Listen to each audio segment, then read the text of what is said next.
Kiana from New Zealand.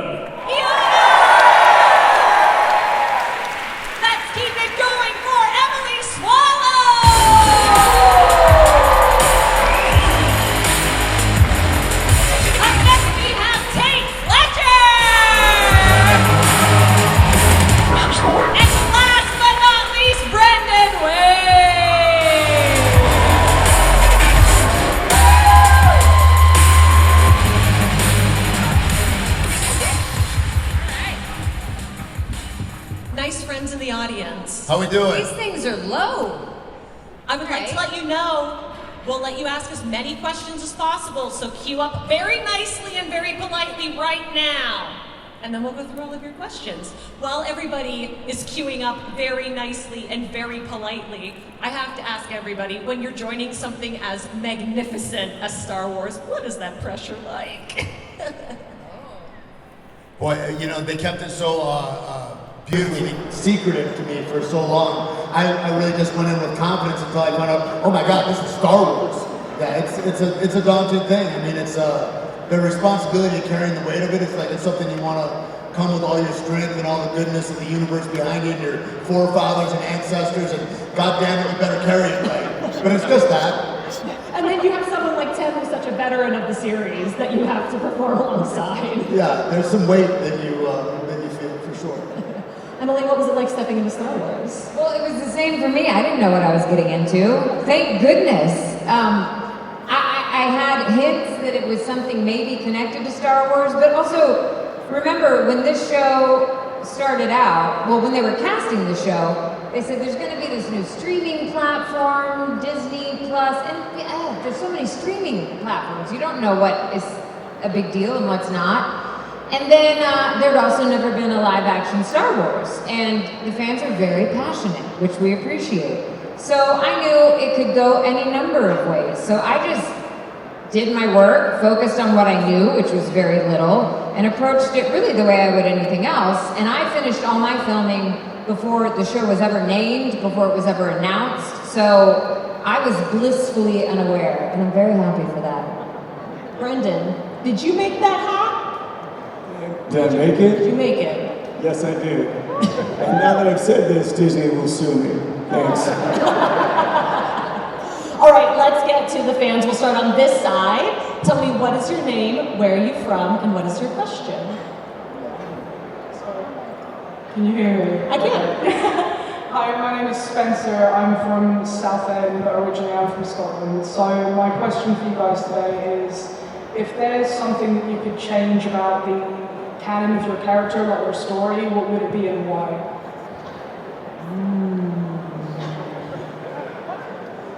I'm going to say I was born flawless. I mean, I don't not one thing. I'm like Beyonce, as you can see. You are the Beyonce of Star Wars. I say that to everyone. Yeah. I say, let's change. Let Heavy live. I want Paz Vizsla. Right? Come on!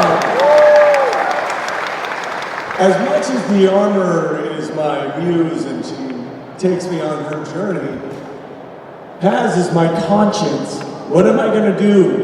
Who checks me? Who makes me question things? You know, like honestly, one of the most beautiful scenes I've seen portrayed on small screen was that moment. And for him, I want to change that in his canon. For me, that's all. That's all. Also, Tait, the Beyonce of Star Wars, that's a great t-shirt. Oh, thank you. I like that. Talk later. Thank you so much for your question. Thank you.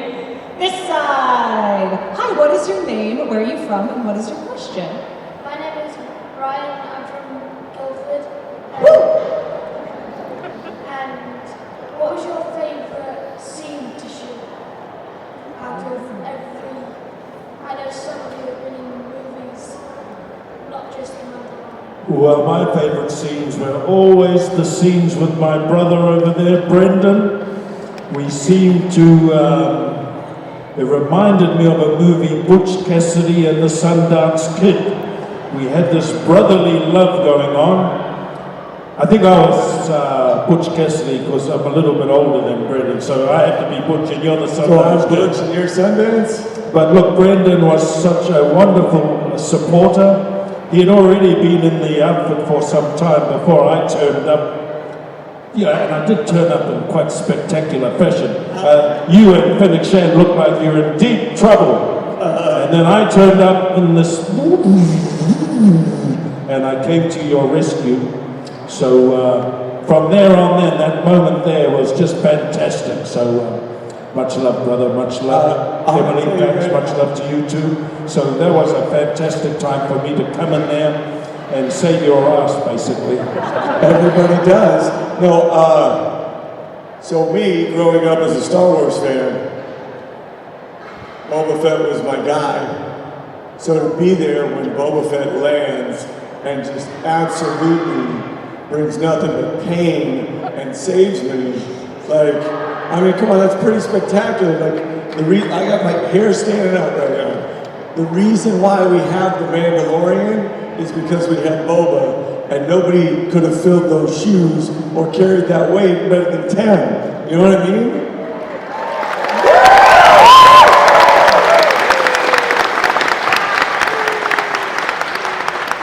For me, it was wild when we were building the suit for Paz, and I had no idea what we were doing. They were just measuring everything and figuring out. They came in with this matte black Boba Fett helmet.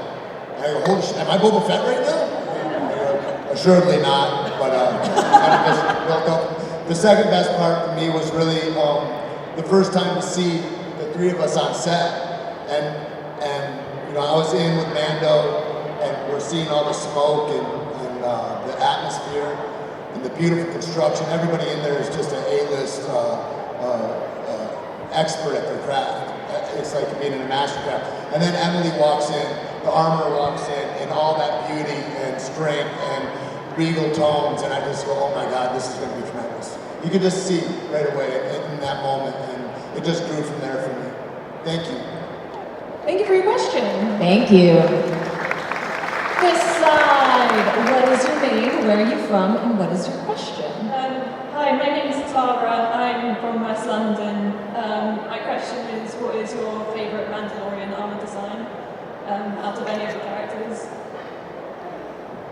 I like mine the best. I mean, and I get so excited every time I'm at a convention and I see either a tiny armorer, because come on, or anytime I see a Mando wearing some sort of fur, I feel like, whether intentional or not, I take it as a nod to the armorer.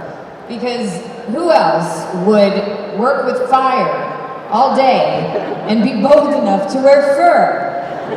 Because she knows she's good enough. Yeah. She knows none of those sparks are gonna light her up. And I love that about her. Even though she's very serious, she's very wise, she's also a slave to fashion. Do you see a lot of little tiny armor? I do. I haven't at this show, but I've seen some glorious regular size armorers. And then I've met a lot of people who have done different kind of interpretations of it. I've even met an armor. I have a gentleman who I know in the States who actually built me an armor costume, and he does a lot of cosplay, and he built one for himself, and he's Tait size, so I know an armorer your size too. So I've seen it in all, and my dog has an armorer costume that a fan made her. That's my favorite. Yeah, so I've seen armorers in every size. I haven't seen any lizards yet, but there's still time. I'm a huge fan of season 1 non-Tesla version, what I call the Pinto version. Like beat up Camaro version? Yeah, like no, Camaro's a little too nice. Like honestly, The recycled version. my brother who's here had a Pinto that had a couple different colored panels, and that is literally what I thought of when I saw Mando's initial suit. I was like, oh my God, that was like the Pinto we used to go derbying. So yeah, I'm a huge fan of that one. Thank you so much. Other side, what is your name, where are you from, and what is your question? Hi guys, my name is Thomas from New York. First off, taking Welcome to London. Thank you.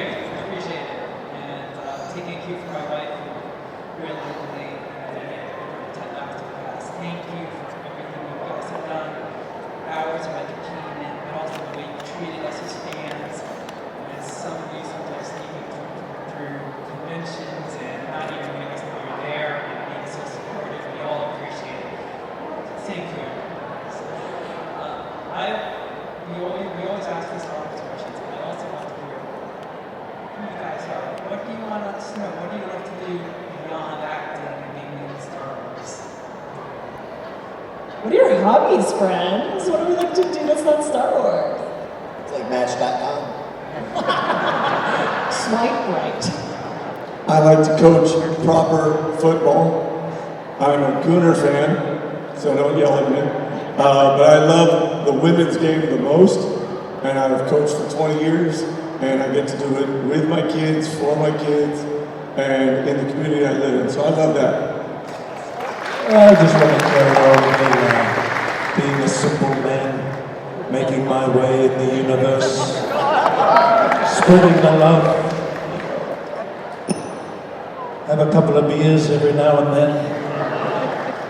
But yes, be grateful. And may I say, Ashley and everybody, I just want to acknowledge some very, very dear friends of ours who are no longer here. We recently lost Carl Weathers, who we became very close with. We also lost our Shana Trippett, who was a big part of our look in terms of costume. And of course, Jeremy Bullock, who set a lot of the kudos up for me as Boba Fett. And so I just want to acknowledge those people. His spirit is still alive, and we were very, very close to those people. So I always like to acknowledge those ones who have gone beyond the veil. Thank you. Tate, what are you and I doing for your hobbies after we go for a long walk on the beach?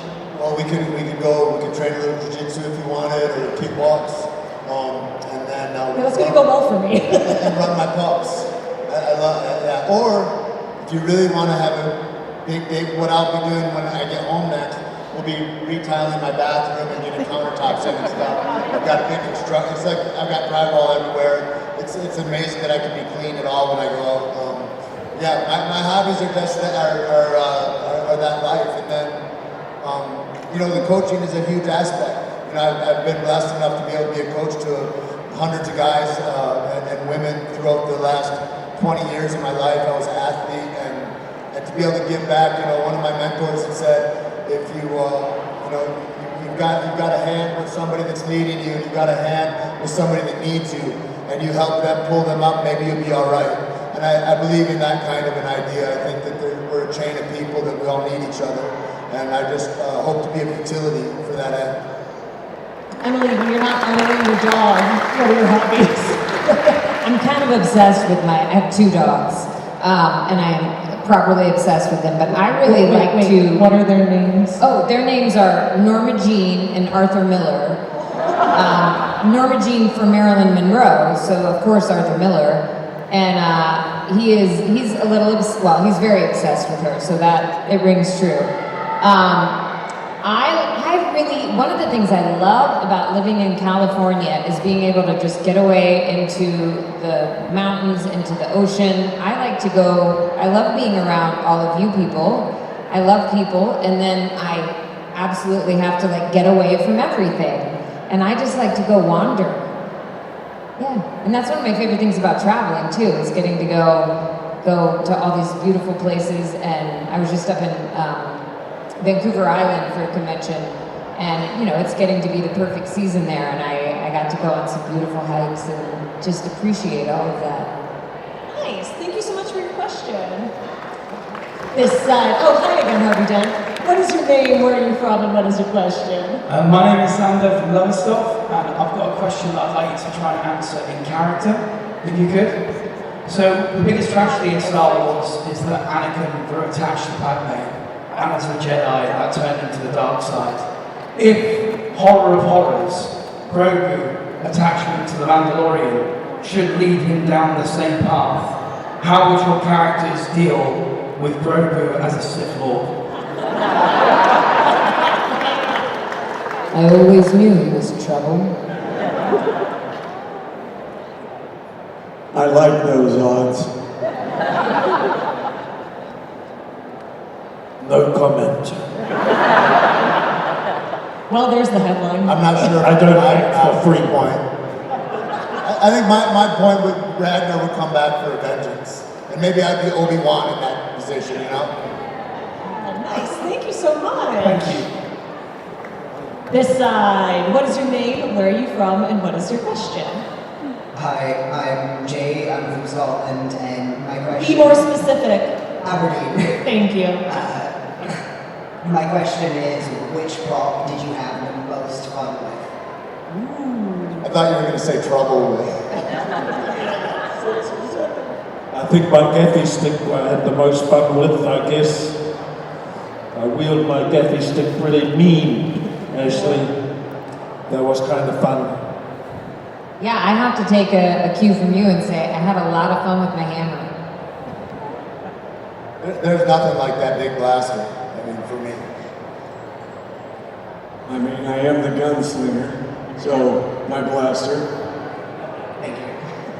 Thank you so Thanks much. very much. We just got a preview of what everyone's going to steal from set when they're done, and what will be on display in their homes in the next 10 years. Over to this side, what is your name, where are you from, and what is your question? Good afternoon, my name is James, I'm from Taunton, Somerset. My question is, where would you like to see your character stories go next? No pressure. I want to see a flashback to the heyday of Mandalore and when it's a bustling, viable city. I'd like that. I'm always conflicted about this because I love the mystery around the Armorer, and I trust John and Dave to reveal as much as is necessary and no more. And I don't want to muck that up by thinking what would be better. Although I did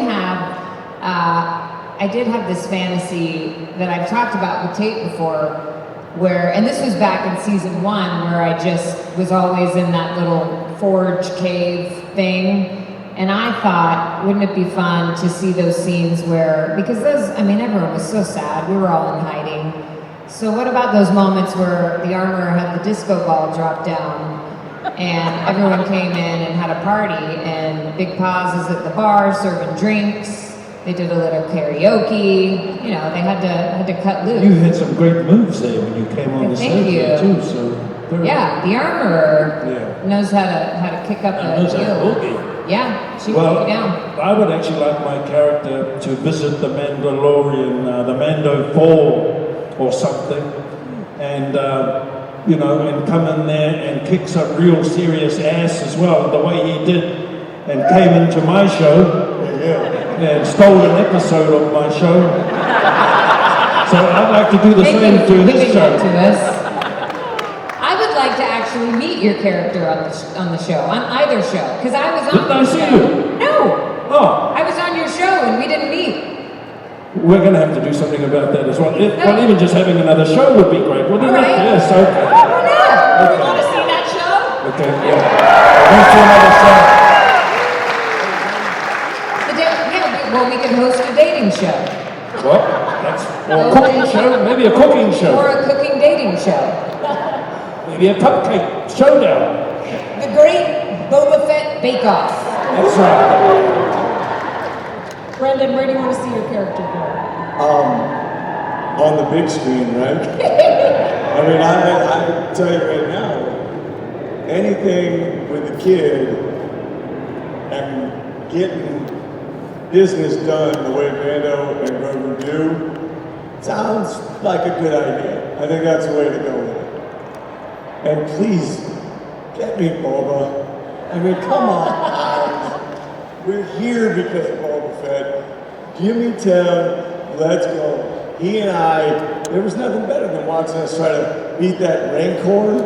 I mean, that was back-to-back firing, and Tim and I enjoy a little fisticuffs. It's going to be great. Thank you so much.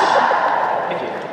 Over to this side. What is your name, where are you from, and what is your question? Hi there, my name is Ricardo. I come from Camden Town, and I've got a question regarding once you have the armor on and how you do your scenes.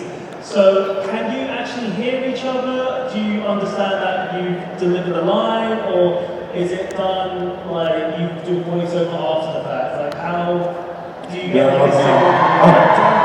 I'm deaf as well, so I can't. Everything is even hard to read lips through the helmet, and I don't know how we did communicate. We just sign language, was it, or just I would have to point to you? Your turn, my turn. We do a lot of head nods, but I to my mentor, this is when I learned that I had to be a little bit more clear when I was in the helmet. I was sitting across from who at the time was just Apollo Creed to me, and he was giving me the calamari flan and baiting me into going to see the client. And I mean, I spent an hour looking at him, saying the lines, but and I don't get starstruck. I've been around all kinds of people, but this was different. This was Carl Weathers, and I'm sitting there, and I'm telling you right now, for a good hour of doing the shoot, I'm just like, and finally he goes, "Hey, Manda, any chance you could speak up for me?" And I just had to come clean. I was like, I gotta be honest, I don't get starstruck, but I've been sitting here for an hour going, Apollo Creed, Apollo Creed, Apollo Creed. And we laughed about it. From that point on, you know, what you see on that screen is very much informed by the way Carl took me under his wing and taught me how to be a man in The Mandalorian. And it was incredible. So, yeah, there's some moments where you're like, what? But for the most part, I think it's pretty good. I've never had a problem. I think maybe M has with us, but it's been great because we're always bowing to her. So whether the sound carries up, I don't know. We can usually hear okay, and Usually. there is, because we need that connection in the scenes. It wouldn't play the same, even though you can't see our lips move, it wouldn't play the same if we were sort of guessing what the other one was saying. It wouldn't have the right energy. There's still a timing to it, there's still a connection to it. And I have spent, my episode of the Book of Boba Fett, I spent 3 or 4 hours in an ADR session, which, if you don't know, is additional dialogue recording, and it's when you have to record stuff after you've already shot it, because they changed so many of the lines, which you can do when you can't see somebody's mouth moving. So if there is a sound that gets in the way and obscures it, or if they want to change how the story's being told in that scene, we do spend a lot of time in the studio as well. We really need an Oscar for best performance under a helmet. I like that. Yes. You should hashtag Is it more difficult to hear somebody in a Mandalorian helmet, or to hear the sound in this room right now with all the echo? It depends on who's speaking, I think, in the helmet. Or if you're in the helmet, it depends on who's talking to you from outside. 'Cause sometimes when you're in the helmet, someone who's not in the helmet can also be very quiet. Thank you so much. This side, what is your name, where are you from, and what is your question? I'm Charles from Watford. I have 2 questions, mostly of one. Who made the most mistakes, and what is their biggest mistake? the team crowd, and he's not here to defend himself, so I'll just tell you right now, he ran into a wall, he threw the baby away. I'm gonna blame Grogu. I feel like Grogu made the most mistakes. And Yeah, he's not here to say anything. He doesn't do conventions. That guy is a diva, and he never knows his lines. It's ridiculous. And he never meets the fans. Yeah. So rude. Yeah. He's always got to nap or eat eggs or something. I always like to consider that there's no mistakes. Oh, I like that, yeah.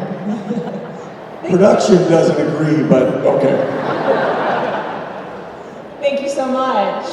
This side, what is your name, where are you from, and what is your question?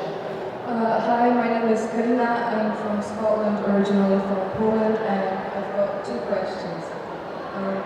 One of them is, what are your favorite memories from behind the scenes and things like that? And the second one is, do you have any advice for people who would like to work in the movie making industry but maybe don't know where to start? There's so many incredible memories that I have. It's just a fantastic group of people to work with. And I love when we get to do these conventions together and we get to hang out. I mean, on set is kind of like this because we have long hours, and it goes incredibly slowly sometimes shooting a show like this because there are so many technical elements. So fortunately, everyone has a pretty goofy sense of humor, and we can relax together and be idiots together. What was your other question? Advice on Advice. Oh, that's a big question. I think the most important thing is just to create. Practically speaking, there's a lot of different ways in, but I think no matter what leg up you get, if you meet the right people, connections, whatever, you need to know what it is that you want to say. You need to have found what your voice is and what you're passionate about. And you need to have both, I guess, for lack of a better word, the product to show, but even more than that, I think you need to have sort of stretched yourself to see what you're capable of, so that then when opportunity arises, you're ready, because you never know exactly what form it's going to take. And the more you just sort of make it a practice to, whether if you're an actor, act in plays, make films with your friends. If you're if you want to be on the technical side, same thing. It's so easy to make a little film on your phone these days. And you need to start using your imagination that way, because I have found that even when I get a great opportunity, and then I have to know what it is I want to do with it. No one else is going to tell me, like, this is the way to do this. This is the way I know. But yeah, just create. Thank you. I think I would say that my answer for how to get into it, there's 1,000 routes and none of ours is the same. But what I would say is to learn how to suffer. if you can suffer well, because what my real answer is learn how to be in love with it. And if you're in love with the thing, there's going to be suffering. But you can let your love for that thing lead you, and it will make sure that you stay the course regardless of what obstacles come. And if you have that kind of tenacity, whatever that is will come true. You'll find a brighter day on that. And I think that's true across the board. There's a lot of things that are passing fancy and this and that. Learn how to love deeply and learn how to guard the thing that you love. I have wonderful memories of not only working with the brother here, really great fun, along with Finnick Shan, but we had this wonderful producer-director called Robert Rodriguez. And when he turns up on set, it was quite funny. I'd always look at his PA, and his PA would be always carrying his guitars and his amplifiers around the set. And he'd direct with a guitar in his hand most of the time. So we'd sort of make up stuff on set, like a bit of blues. And then I'd get up, okay Robert, hit me with some blues there. Yeah. And then I'd start making up some blues.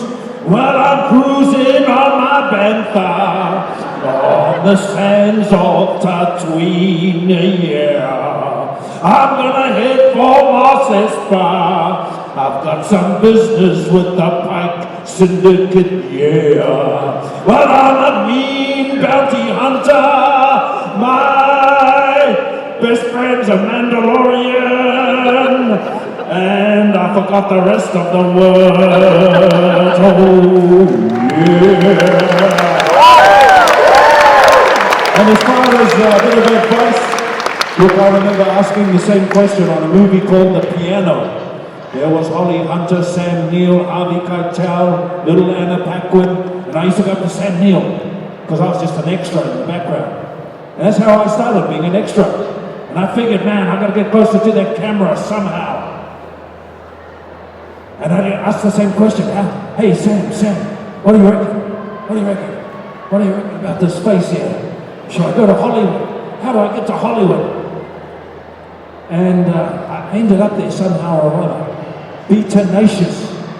Give it a go. Do some theater. You've got to have it in the mind. You've got to believe in yourself. Make the most of every opportunity. The